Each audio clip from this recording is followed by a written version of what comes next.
Qu'est-ce que tu veux là? Fuck you, tabarnak!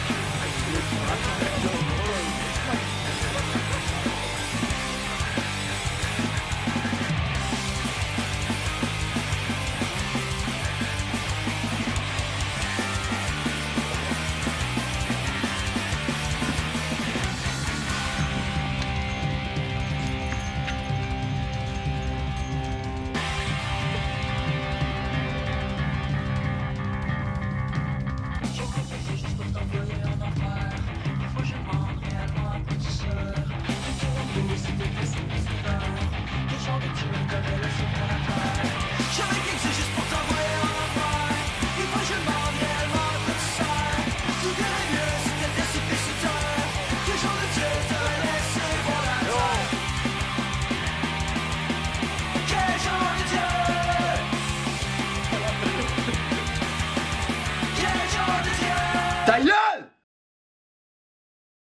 J'ai commencé tout seul à faire des maisons privées. Puis ça m'apportait une grosse adrénaline de rentrer, puis de checker partout, puis de ramasser un butin. Quand je me suis fait un gang, ben, je les ai initiés à faire des maisons. Fait qu'on se retrouvait avec pas mal d'argent pour l'âge qu'on avait. Quand tu réussis à faire... à voler pour 10-15 000 piastres de valeur par jour, tu développes un gros thrill.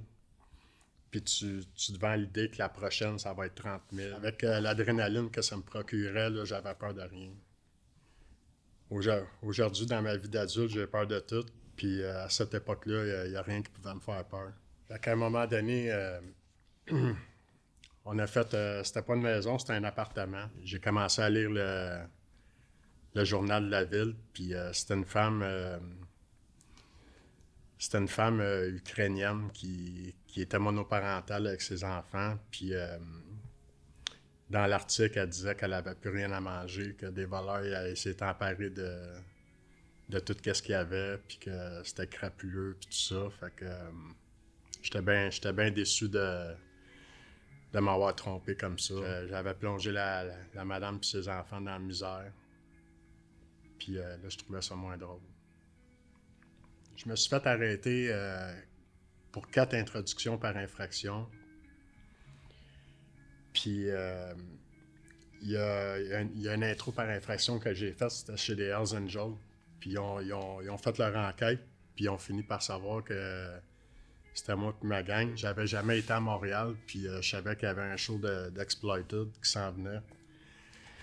Puis je suis parti avec cette raison-là en me disant je vais aller passer une semaine à Montréal, puis je vais laisser la poussière descendre, je vais revenir dans ma ville, puis je vais me faire low profile pour pas que les bikers ils me dévissent la tête. Je leur ai dit bye en leur disant que je revenais. J'ai jamais reparti de Montréal. Ben c'est ça, c'est relation toxique avec ma mère. Beaucoup d'incompréhension face à moi-même. Beaucoup d'erreurs, beaucoup de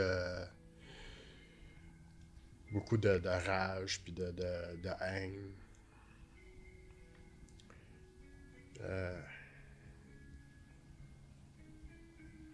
Ouais, c'est ça. J'ai pas eu de père, j'ai été élevé par ma mère.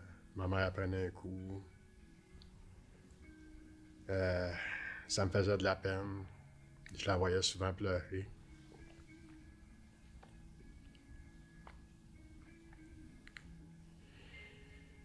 Fait que j'ai appris à me débrouiller tout seul puis à demander rien à personne.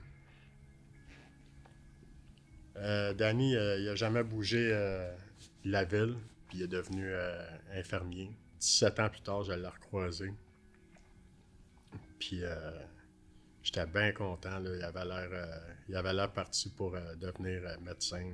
Mais je savais que c'était une bonne personne. Là. Je savais qu'il était le premier à s'en sortir. Studio Casavant, je l'appelais assez souvent. Puis à un moment donné, Studio, je ne sais pas pourquoi, il s'est retrouvé à Vancouver, puis il est devenu fermier. Puis il a rencontré une femme, il a eu au moins 3 ou 4 enfants, je me suis fait dire. Puis Hugo, il a commencé à descendre à Montréal, puis à acheter de l'héroïne, puis à retourner dans sa ville. Dans sa ville-là, c'était pas une drogue commune. Il n'y en avait pas de ce drogue-là dans cette ville-là. Il était dans le chercher à Montréal, il était super content. Il s'en est trop injecté, puis il a fait un overdose mortel. C'était comme un frère, puis je le voyais à tous les jours, sans faute. Puis à partir de là, j'ai pas remis les pieds dans cette ville-là. Puis moi, j'ai rencontré une femme sur la montagne où c'est que je faisais un trafic de drogue pour faire changement. Puis j'ai eu 2 beaux enfants avec cette femme-là. J'ai été marié avec 16 ans. Aujourd'hui, je me reprends en main. Je vais bien, j'ai un bon travail. C'est une vie difficile, mais tu sais, j'ai beaucoup tout analysé ça à maintes reprises. Puis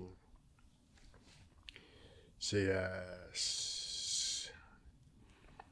a été mon destin. Peut-être c'est moi qui me l'ai construit, mais non, mais tu sais, on en a juste une vie, puis j'aurais aimé ça.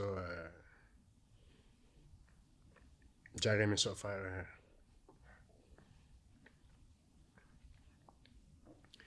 J'aurais aimé ça faire une meilleure vie. J'aurais aimé ça laisser de quoi, un héritage, quelque chose d'intelligent.